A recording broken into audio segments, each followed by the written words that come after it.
మన ప్రభు అయినటువంటి యేసుక్రీస్తు వారి పరిశుద్ధమైన నామంలో తండ్రి అయిన దేవాది దేవునికి నిత్యము స్తుతియు స్తోత్రములు, మహిమయు ఘనతయు ప్రభావములు యుగయుగములు ప్రభు నాకెచ్చెలునుగాక. ఆమె ఆత్మీయులారా, బాగున్నారు కదూ? మరో పర్యాయం మనం ఇలా కలిసి ప్రభు వాక్యాన్ని ధ్యానించే కృప దేవుడు మనకు అనుగ్రహించున్నారు. దయగలిగిన ఆయన ఆత్మచేత సమభూమి గల దేశమున ప్రభు మనలను నడిపించునుగాక. నేటి దిన వాక్య ధ్యానమై ఆదికాండము 17వ అధ్యాయం 3 నుండి 8 వరకు ఉన్న వాక్య భాగము. మూలవచనమై 7వ భాగము. నేను నీకును నీ తరువాత నీ సంతానమునకును దేవుడినయుండునట్లు నాకును నీకును నీ తరువాత వారి తరములలో నీ సంతతికి నీ మధ్య నా నిబంధనను నిత్య నిబంధనగా స్థిరపరచెదను. ప్రార్థన. తండ్రి దేవా స్తోత్రం. చదవబడి ఉన్న వాక్యం మీది. వినుచుండిన వారందరూ మీ వారు. మీ దాసుడనైన నన్ను పరిపూర్ణంగా మరుగు చేసి దైవ స్వరమును వినిపింపచేయండి. రాకడ కొరకు, రాజ్యం కొరకు సిద్ధం చేయండి. సియోనులో నుండి మీ కృపాహస్తం మా అందరికీ తోడయుండునుగాక. మేలులతో నడిపించమని యేసయ్య మహోన్నతమైన నామంలోనికి ప్రార్థించిన మనవులన్నీ పొందియున్నామని నమ్ముచున్నాము మా పరమ తండ్రి. ఆమెన్. ఆత్మీయులారా, బాగున్నారు కదూ? నేటి దినాన మనం ధ్యానించుచున్న వాక్యపు అంశం అబ్రహాముతో దేవుడు చేసిన నిత్య నిబంధన. నిత్య నిబంధన.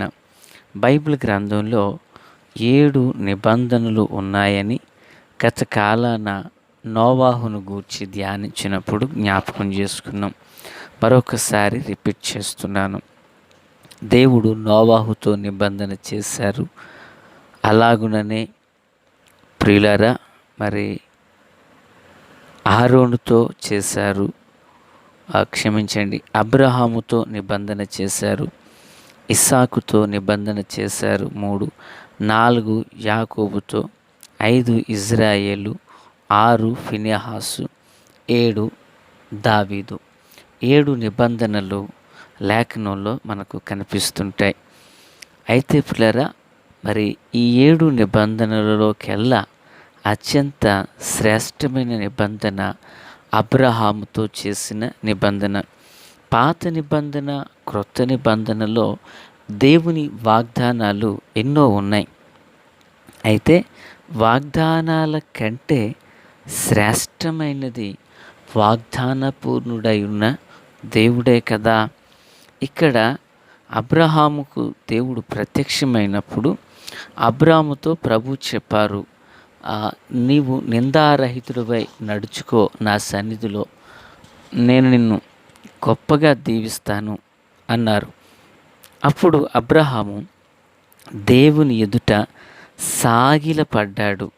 సాగిలపడి ఉన్నప్పుడు దేవుడు తనతో ఇంకను మాట్లాడడం మొదలుపెట్టి, ప్రియులారా, నా నిబంధన నీతో చేస్తున్నాను, నీవు అనేక జనములకు తండ్రి అవుతావు అని చెప్పి తరువాత పేరును మార్చారు.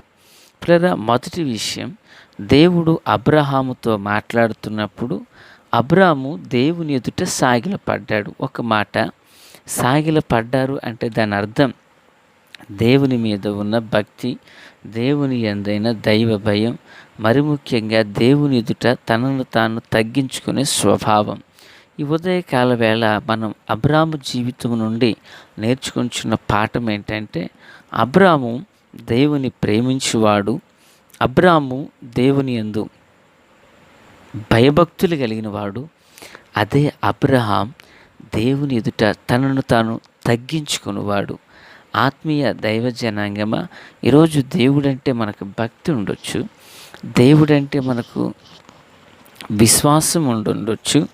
అదే దేవుని కొరకు మనం తగ్గింపు కలిగి తగ్గించుకునే స్వభావం నీలో, నాలో, మనలో ఇమిడి ఉండాలి. ఆత్మీయ దైవ జనాంగమా, ఇక్కడ మొదటి విషయం, అబ్రహాము తనను తాను తగ్గించుకున్నాడు. ఇక రెండవది, దేవుడు ఆయనతో మాట్లాడుతూ ఉండగా, ఇక మీదట నీ పేరు అబ్రాము అనబడదు, నేను నిన్ను అనేక జనములకు తండ్రినిగా నియమించి తిని కనుక నీ పేరు అబ్రహాము అన్నారు.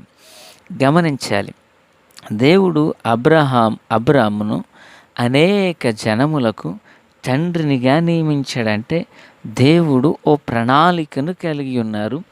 ఆ ప్రణాళిక ప్రకారమే దేవుడు అబ్రహామును నియామకం చేశాడు.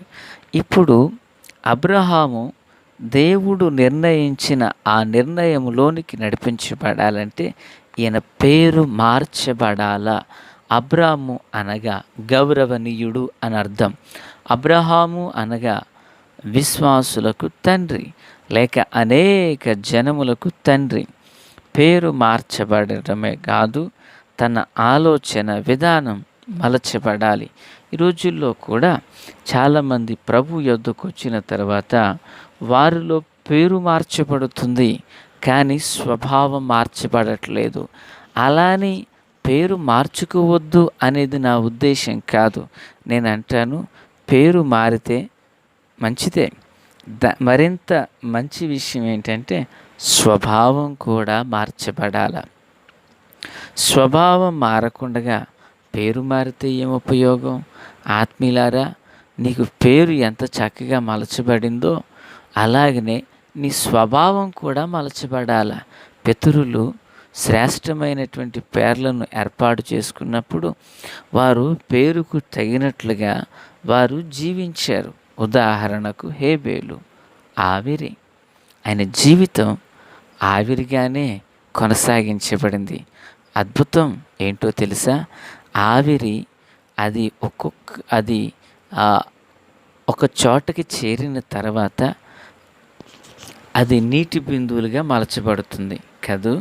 కయ్యను అనబడగానే పొందుకొనుట అని అర్థం. నిజమే, అతడు దేవుని ఉగ్రతను పొందుకున్నాడు. ఇప్పుడు అబ్రాము, నీవు అబ్రహాము, అనేక జనములకు తండ్రి, నీ నుండి రాజులు వస్తారు, నీ నుండి జనములు బయటికి వస్తారని ప్రభువు చెప్పారు. ఆ మాట ప్రకారంగానే అబ్రహాము పిలుపుంది, ఆ మాట ప్రకారంగానే తన నడవడిక ఉంది, ఆ మాటకు అనుగుణంగానే తన ఆత్మీయతను తాను కొనసాగించాడు. ఈ మాటలు వినుచున్న ఆత్మీయులారా, ఈరోజు ఎంతోమంది మన చుట్టూ ఉన్నవారిని మీరు గమనించండి. వారి పేరు మలచబడుతుంది కానీ స్వభావం మలచబడటలేదు, వారి మాటలు మారటలేదు, వారి పనులు మారుటలేదు. అప్పుడు వెళ్ళి కైని తినేవాడు పేరు మార్చబడినా కైని తింటూనే ఉన్నాడు. అప్పుడు వెళ్ళి త్రాగేవాడు ఇప్పుడు యేసుదాసు అని పేరు పెట్టబడినా వాడు దేవదాసుగానే జీవిస్తూ ఉన్నాడు. ఇలాంటి వారు ఎలా దీవించబడతారు? ఆత్మీయులారా, దేవుని పిల్లలారా, మన ఆధ్యాత్మిక జీవితంలో దేవుని ఎదుట మనల్ని మనం తగ్గించుకోవాలి, మొదటి విషయం.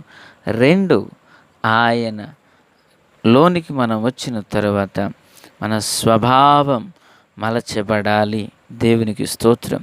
ఈ రెండు కార్యాలు జరిగిన తరువాత దేవుడు అంటున్నాడు, నేను నీతో నిత్య నిబంధన చేయుచున్నాను.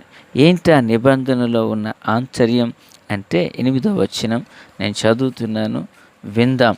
ఆత్మీయులారా, నీకును నీ పితరుల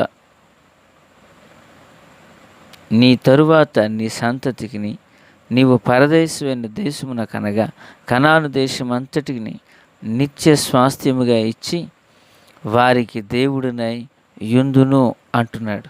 పులరా గమనించాలి, అబ్రాము జీవితంలో దేవుని గొప్ప కార్యం ఏంటంటే, అబ్రామ, నేను నీకు దీవెన ఇస్తున్నా, దేశాన్ని ఇస్తున్నా, సంతానం ఇస్తున్నా. ఇవన్నీ ఒక ఎత్తు పులరా. సంతానం మంచిదే, దేశం స్వాస్థ్యం మంచిదే, ఇవన్నీ శ్రేష్టమైన ఈవులు. మరింత శ్రేష్టమైన ఈవేంటో తెలుసా? నేను నీకు నీ సంతతికి దేవుడునయ్యుందును అంటున్నాడు. అంటే దాని అర్థం ప్రియులారా, ప్రభువారు చెప్పుచున్నమాట, అయ్యా నేను బహుమానాలు మాత్రమే కాదు, బహుమానాలు ఇచ్చే నేనే నీ సొంతం అవుతున్నాను, నీవు నా సొంతం అవుతున్నావు అంటున్నారు. అంటే మనము కోరేది కూడా ప్రియులారా, రాజు ఇచ్చే బహుమానాల కంటే రాజు ఉండడమే మనకు ముఖ్యం కదా. బహుమానాలు ఈరోజు ఉంటాయి, రేపు ఉంటాయి, ఎల్లుండి ఉంటాయి, తర్వాత ఉండకపోవచ్చు. కానీ రాజే మనతో ఉంటే ప్రతి దినం మనకు బహుమానాలు ఇస్తూనే ఉంటాడు. అబ్రహాము జీవితంలో దేవుడు చేసిన నిబంధన అట్టిదే, నేను మీకు దేవుడునై యుందును అంటున్నారు. నిజమే, మన ఆధ్యాత్మిక జీవితంలో కూడా ప్రభు మనకు దేవుడై ఉండాలంటే ప్రభు ఎదుట మనం సాగిలపడిన అనుభవం తగ్గించుకోవాలి. 2, ఈ లోకానికి వేరే మార్పు నొందిన జీవితం మనకు కావాలి. ఈ 2 మనలో ఉంటే ఆనాడు అబ్రహాము తన సంతతికి దేవుడనై ఉన్నానని వాగ్దానం చేసిన ప్రభు మనకు తోడై, మనకు దేవుడై మనల్ని నడిపించును గాక. తండ్రి దేవా స్తోత్రం. వాక్యం అందరి హృదయాల్లో ఫలభరితం చేయండి, మేలుతో నింపండి, రాకడ కొరకు రాజ్యం కొరకు సిద్ధం చేయండి. సియోనులో నుండి మీ కృపా హస్తం మా అందరికీ తోడై ఉండునుగాక. యేసు నామమున ఆమేన్.